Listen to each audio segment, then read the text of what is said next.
Hello again, Stroke. Today I'm bringing you another video for Godfall, and this one is about the latest big update. Actually, that's the first big update since the game's launch. So far we've only had small bug fixes, hotfix bug fixes, and yeah, now we have the first major, or let's not say major, but the first big bug fix update. And there's a message from the devs that I'm going to read. Thank you to the amazing Godfall community for your support since release. We also wanted to express a warm welcome to all the new players that have joined us since the recent EU launch of the PS5 as well. Please continue to provide us with feedback as we are continuing to monitor and address various issues while working toward future updates.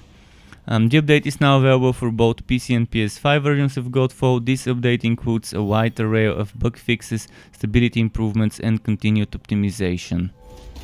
Now, the update apparently seems to already have deployed, and I'm going to read you the patch notes with a little bit of my comments every now and then. So let's start with the general for all platforms. First, we've got solved various collision issues across the realm where players could get stuck or clip through the world.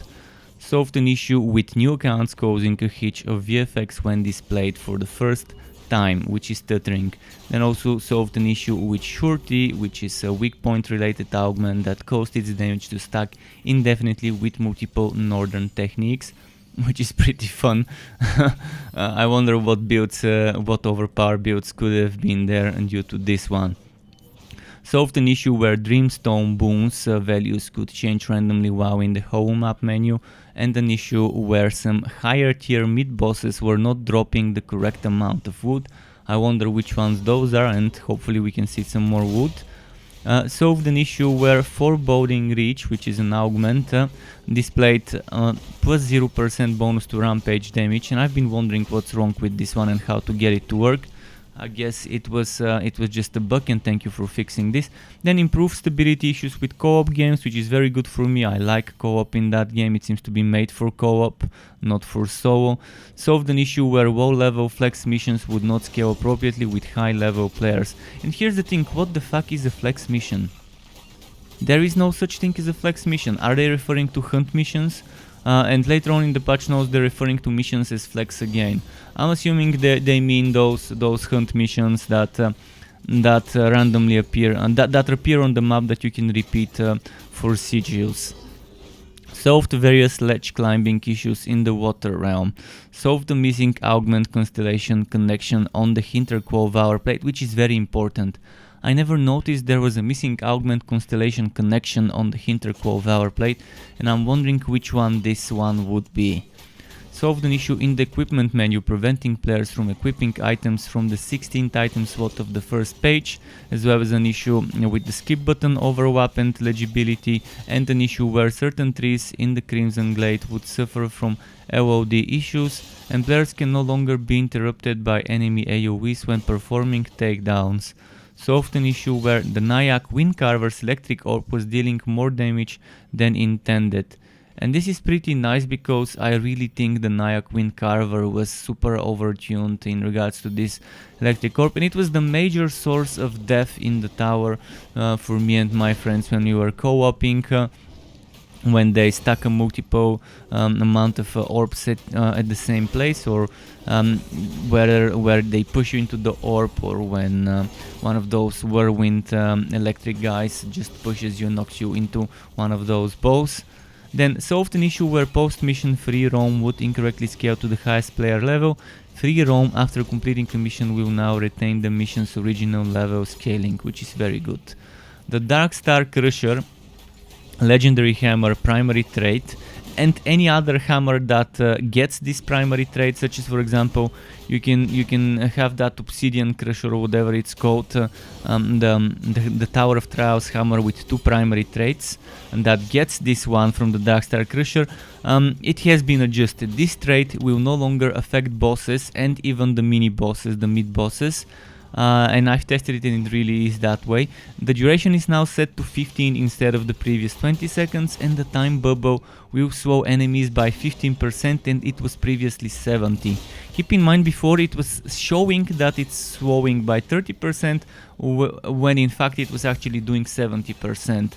I'm not a big fan of this change. I understand it was overpowered and needed a nerf, but they should have retained a little bit of slow, 10, 15, 20, 25% versus bosses, mid-bosses, maybe 25 versus mid-bosses and 10 versus bosses, because right now this is only useful in the tower where you're fighting regular trash mobs, and apart from that this kind of makes it very unappealing as a pick, as a choice, especially for boss fights that don't have spawns.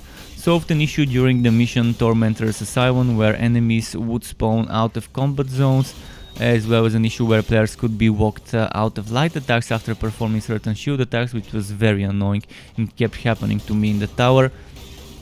Solved an issue with monster descriptions in our Japanese localization, and an issue where players could crash when playing co-op against them more, and an issue with multiplayer free roam where activating multiple beacons at the same time would result in the final beacon giving an incorrect amount of rewards, and an issue where the God Beast Iker, which is a charm, a legendary one, would only spread poison to an enemy if it was their first time being poisoned, as well as solved various issues with face notes not activating after completing a hunt mission, and a walk-on target icon that will now no longer display during cutscenes. Solved an issue where the dual blades Norton technique was not scaling at stage 4. So does that mean it was weaker at stage 4 and it was working at stage 3? I need to test it. It's a good change because I love using dual blades. So hopefully it means it's getting stronger now at stage 4. The credits now probably display after finishing the campaign, and they've also solved an issue where certain Dreamstones would not have their third activity choice displayed, and an issue where the Siphon skill was not available if the player had not unlocked weapon techniques, as well as an issue where the rank 5 breach skill, bonus damage to the next charge, heavy attack, only applied to the first hit of a multi-strike attack. Solved an issue where the Raider achievement was not unlocking properly, and several localization overlap issues with the skill unlock notifications, as well as an issue in the Tower of Trials where the number of respawns could reset after completing a trial, as well as an issue in multiplayer where players with high latency could get stuck on a defeated screen unable to respawn. Plus an issue with Warhammers receiving less bonus damage from various sources, which would be Rampage, Polarity attacks, Timing attacks and Consuming Rampage. And this here is a great change for people like me who love using Warhammers. I didn't know those were the cases, and I'm really happy to hear that Warhammers will now be doing more damage than before in those cases. Solved an issue where boons that give Warhammers extra damage gave less than originally shown, pretty good to know. Solved an issue where 2 tips for destroying portals in the mission shrine of the Godsmiths may show up and never expire. Solved the crash while fighting bronze animus at the end of the Soul Shatter tutorial room. Solved an issue where multiplayer guests could select invite a friend when searching for a server, delaying load times and possibly resulting in an error. Solved an issue where players could quickly access their home map after loading from an intel mission and it would interfere with boons, as well as an issue where Dreamstone's Suwaris orb would target players walking into the arena before they enter combat, as well as an issue where the keyboard shortcuts in the equipment menu could misplace the UI, and an issue where you could not dismiss the friends list using a controller, and a bunch of issues where fighting Zamora for the first time in a session would cause hitches, as well as an issue where skipping the final cutscene and credits would respawn the player in the boss arena. Solved an issue after completing Shrine of the Godsmiths where the Twilight Beacon for ending the mission disappears and selects a new one, which would be 1400 meters away. Solved an issue where Valor Plate names would not appear localized, and an issue where the Spirit Crystal minigame would be considered completed if all crystals enter their realm at least once. solved an issue where treasure hermits would lose their knockdown immunity upon getting hit while trying to teleport away. There's also an issue in multiplayer where players who force quotes the game are not removed from the party nor shown a disconnecting message, and that has also been solved, as well as a crash that could occur during a 3-player co-op game in the Alluvial Plains.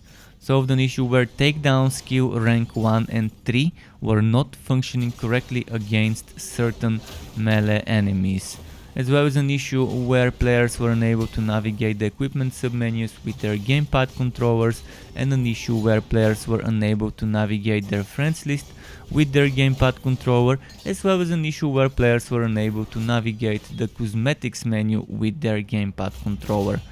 Solved an issue with Dreamstones where flex missions, again flex missions, I'm assuming they refer to hunt missions here, would advance to the next round if the timer ran out. Solved a crash that could occur when opening a menu in Sanctum with ray tracing enabled. Solved several issues with codex entries that would not unlock or unlock at the wrong time. Solved an issue where the player could get stuck in the Sanctum upon completing a Dreamstone, as well as an issue where the clear skills button would at times not refund any skill points, and this brings me to my next comment. Yeah, okay, good, there they solved this thing, but we still have an issue where when you vote back into Sanctum, you would have some of your skill points removed from the skills you place them, and then you would have to respend those. So it's automatically refunding some skill points randomly, selecting some random skills and removing points from those. And it's annoying to have to figure out what got deleveled. Then they've added 7 items missing from the wood pool. These should now drop appropriately, keep an eye out. Yeah, I wish they would at least tell us what rarity those items are. I mean, we'll keep an eye out, but hopefully it's not white and green, and it's at least blue, purple, and even legendary. They've also solved an issue where the players needed to wait for the parry animation to finish before taking another action, and an issue where the player could not start sprinting until they caught their shield from a throw. As well as an issue where the level up animation would interrupt the camera close-ups during conversation cutscenes. Now here's a few fixes that are PC only. Solve the crash when respawning after returning to the game from another window. As well as an issue where upgrading an item without highlighting a trait when using a mouse would cause the upgrade to fail, and other issues. Solved an issue where the training room icons would not swap to display the current input device, as well as an issue where alternating between controller and mouse and keyboard would cause joystick's prompts to appear as debug text. Improved ultra-wide resolution support, which would be pretty nice to hear, and then we've got a couple of PlayStation 5 only fixes, which are as follows. Solved an issue where pressing the F1 key on a plugged keyboard would cause the game to hang, as well as an issue where changing a control setting in a language other than English would change most text back to English. So that's all the patch notes. I hope this was helpful information to all of you. To get notified when I upload more content for this game or other games like this one, which would be wooters of all varieties, isometric, third-person ARPGs, wooter shooters and all sorts of wooters like that, you could subscribe to my channel and hit that bell button to not miss out on my content updates. And optionally, you can even join as a member of the Struck Club on YouTube as a channel member to get access to exclusive perks such as special emotes custom made by me, special badges custom made by me that represents how many months you have been a member for, as well as opt-in of editing tutorials that I can give for Photoshop, Adobe Premiere, as well as shoutouts and things like that. And I would like to use this part of the video to thank all my YouTube members and Twitch subscribers. Thank you for supporting the channel and keeping me going. Thank you also for watching this video, everyone. Keep it cool, Struck Club. Until next time, and goodbye.